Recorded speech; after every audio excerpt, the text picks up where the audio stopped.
بسم اللہ الرحمن الرحیم الصلاۃ والسلام علیک یا سید یا رسول اللہ الصلاۃ والسلام علیک یا حبیب اللہ۔ دشت کربل میں جس کا لہو بہہ گیا، گھر کا گھر لٹتا جو دیکھتا رہ گیا، جو اکیلا زمانے کے غم سہ گیا، اس کے دردوں کی لذت پہ لاکھوں سلام۔ 2 محرم الحرام کو امام علی مقام نے کربلا کی سرزمین پر خیمے گاڑ دیے۔ مذاکرات شروع ہوئے، دشمن بیعت پر مجبور کرتا رہا، لیکن میرے امام جبر کی بیعت قبول کرنے سے متواتر انکار کرتے رہے۔ میرے امام علی مقام نے بہت خطبے بھی دیے، سمجھایا، مفاہمت کی کوشش کی کہ میں خاندان رسول اہل بیت سے ہوں، میرا مقصد جنگ کرنا نہیں، میں یہاں آیا نہیں بلوایا گیا ہوں، آپ لوگوں نے خطوط لکھے تو میں یہاں آیا ہوں، بے گناہ خون بہانا میرے مذہب میں جائز نہیں۔ لیکن ان ظالموں پر قتل کوئی اثر نہ ہوا۔ آخر کار 7 محرم الحرام کو پانی بند کیا کہ پانی نہ ملے گا، بچے تڑپیں گے تو یہ مجبور ہوں گے بیعت کرنے کے لیے۔ اتنی چھوٹی سوچ کے وہ لوگ مالک تھے کہ یہ لوگ اس پانی کو کیا سمجھتے ہیں جو حوض کوثر کے خود مالک ہیں۔ معزز ناظرین، یوم عاشورہ کی رات کو میرے امام نے ساری رات اپنے رب کی بارگاہ میں سر کو جھکائے رکھا اور فرمایا کہ مولا، میرا سر صرف تیری بارگاہ میں جھکنے کے لیے ہے، کسی جبر اور کسی جھوٹ کے آگے جھکنے کے لیے نہیں۔ سحری کا وقت ہوا، میرے امام نے اور اہل بیت نے تہجد ادا کی۔ تہجد ادا کرنے کے بعد میرے امام نے شبیہ رسول اپنے لختے جگر حضرت علی اکبر کو حکم دیا کہ فجر کی اذان دے۔ آج آخری اذان فجر کی علی اکبر نے میدان کربلا میں دی۔ ایسی آواز نکلی کہ مشرق سے لے کر مغرب تک اور شمال سے لے کر جنوب تک میدان میں آواز گونج رہی تھی، اور ایسے لگ رہا تھا کہ ریت کے ذرے بھی آج اللہ اکبر کا نام پکار رہے ہیں۔ معزز ناظرین، میرے امام علی مقام نے جماعت کروائی، جس کے پیچھے یہ دشمنوں کا لشکر نے بھی نماز ادا کی۔ اس کے بعد ابن سعد جو 22,000 کا لشکر لے کر کھڑا تھا، ابن سعد نے جنگ کی ابتدا کی۔ پہلا تیر جب پھینکا تو اپنے لشکریوں کو کہا کہ گواہ رہنا کہ حسینی لشکر کی طرف پہلا تیر ابن سعد کی طرف سے گیا ہے۔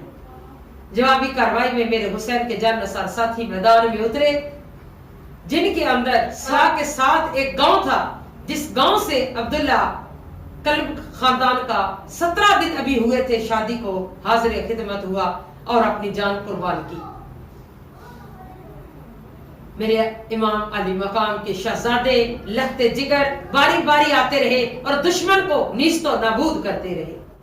علی اکبر 24 سال کا جوان، اصغر 6 ماہ کا بچہ قربان ہوا، اور حضرت امام حسین علی مقام نے اللہ کی بارگاہ میں عرض کی، مولا یہ ننھی سی جان بھی اپنی بارگاہ میں قبول فرما۔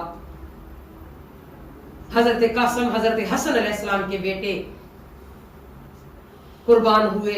اس طرح صرف حضرت امام زین العابدین بچ کے، ان کو حکم نہ دیا حضرت امام علی مقام نے، کیونکہ آپ بیمار تھے۔ جب میرے امام علی مقام اپنے لختے جگروں کو، اپنے جاننثار ساتھیوں کو شہید کروا چکے تو اب میرے امام خود میدان میں اترے۔ 10 محرم الحرام جمعے کا دن ہے۔ میرے امام جب میدان میں اترے، علی حیدر کرار کی تلوار ہاتھ میں پکڑی، اپنے نانا کا امامہ سر پہ باندھا اور ایک کپڑے کے ساتھ کس کر اپنی کمر کو باندھا۔ یہ کمر آج بھی توانا تھی، ذرا بھر لغزش نہیں آئی کہ جوان بچوں کے لاشیں اٹھائی ہیں۔ آج کے دور میں ذرا دیکھیے کہ اگر ایک باپ کا بچہ فوت ہو جائے تو باپ سیدھا ہو کے چل نہیں سکتا. یہ میرے امام کا حوصلہ ہے کہ جن کے لختے جگر، جن کے بھتیجے، جن کے بھانجے راہ دین میں قربان ہو رہے ہیں، اور میرے امام اکیلے اپنے کندھوں پر لاشیں اٹھا اٹھا کر خیمے میں رکھ رہے ہیں، اور ہر لاش پر اللہ کی بارگاہ میں یہ دعا کر رہے ہیں، مولا ربنا تقبل منا، میرے مولا یہ حسین کی طرف سے نذرانہ قبول فرما. معزز ناظرین، میرے امام جب میدان میں اترتے ہیں دشمن کو گردن مولی کی طرح کاٹ رہے ہیں. دشمن نے آپس میں بات کی کہ اگر اسی طرح وار ہوتا رہا تو ہم میں سے ایک بھی نہیں بچے گا.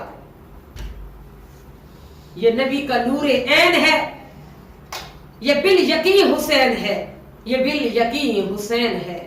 دشمنوں نے ایک دوسرے سے بات کی کہ یکبارگی کے ساتھ حملہ کرو.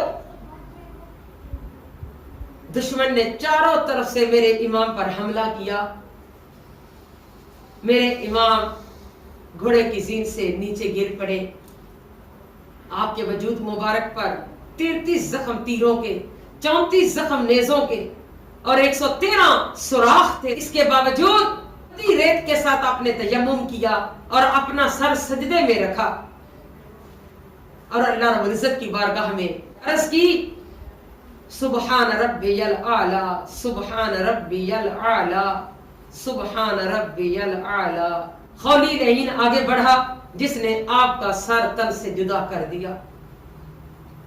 جب سر تن سے جدا ہوا تو انہوں نے اس سر مبارک کو نیزے کی نوک پہ چڑھایا اور زوردار کہکے لگائے کہ ہم جیت گئے.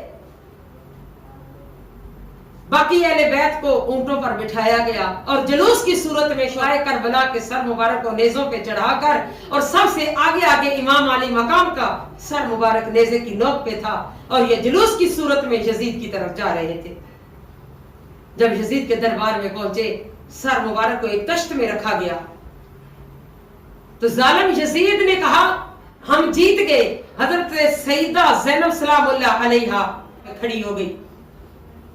آپ نے فرمایا ظالم تو جیت کے بھی ہار گیا ہے، کیونکہ تیرے ہاتھ میں تخت آیا ہے، اقتدار آیا ہے، اور میرے حسین کے ہاتھ میں عشق آیا ہے اور رب کائنات کی وحدانیت کا پیغام دے کے گیا ہے میرا حسین کہ یہ سر کٹ تو سکتا ہے، جھک نہیں سکتا.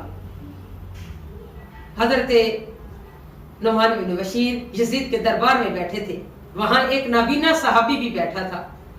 جب سیدہ زینب سلام اللہ علیہا للکار کے بولی تو نابینا صحابی نے نعمان بن بشیر کو ہاتھ لگایا اور پوچھا کہ یہ یزید کے دربار میں علی کہاں سے آ گیا. ایسے لگا جیسے علی حیدر کرار بول رہے ہیں، کیونکہ یہ مولا علی کی بیٹی بول رہی تھی.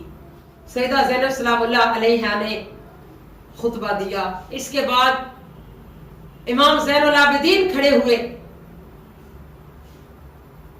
اور آپ نے فرمایا کہ یزید میری صرف 4 باتیں ہیں. نمبر 1، شہدائے کربلا کے سر ہمارے حوالے کیے جائیں. نمبر 2، ہمیں مدینہ بحفاظت پہنچایا جائے. نمبر 3، جنہوں نے میرے بابا کو شہید کیا ہے مجھے وہ قاتل چاہیے. نمبر 4، آج دمشق کے اندر جامع مسجد میں مجھے خطبہ دینے کی اجازت دی جائے. خولی کو بلایا کہ کس نے امام حسین کو قتل کیا. خولی نے کہا مجھے تو نہیں پتا، شمر سے پوچھئے.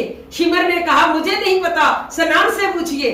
کوئی قاتل نہ ملا. سنان کے الفاظ یہ تھے کہ اے یزید یہ حکم تیرا ہے اور ہم نے تیرے حکم کی تائید کی ہے، اس لیے حسین کا قاتل تو ہے. جب یزید کو اپنی شرمندگی اٹھانی پڑی اور یزید نے انکار کر دیا کہ میں قاتل نہیں دے سکتا، ہاں امام زین العابدین آپ خطبہ دے سکتے ہیں.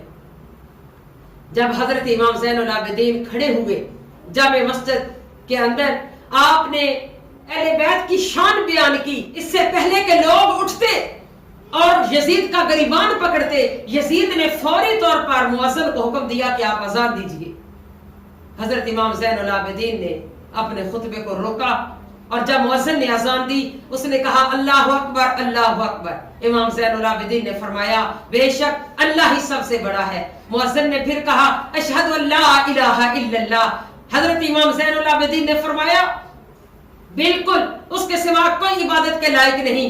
یہی تو اصول اور یہی بات میرے بابا نے اور میرے اہل بیت نے اپنے خون کے ساتھ کربلا کی سرزمین پر لکھی ہے. جب اس نے کہا اشہد ان محمد رسول اللہ، حضرت سیدنا امام زین العابدین نے یزید کی طرف انگلی کر کے فرمایا کہ اے یزید اب دیکھ اس اذان کے اندر تیرے نانا کا نام ہے یا میرے نانا کا نام ہے.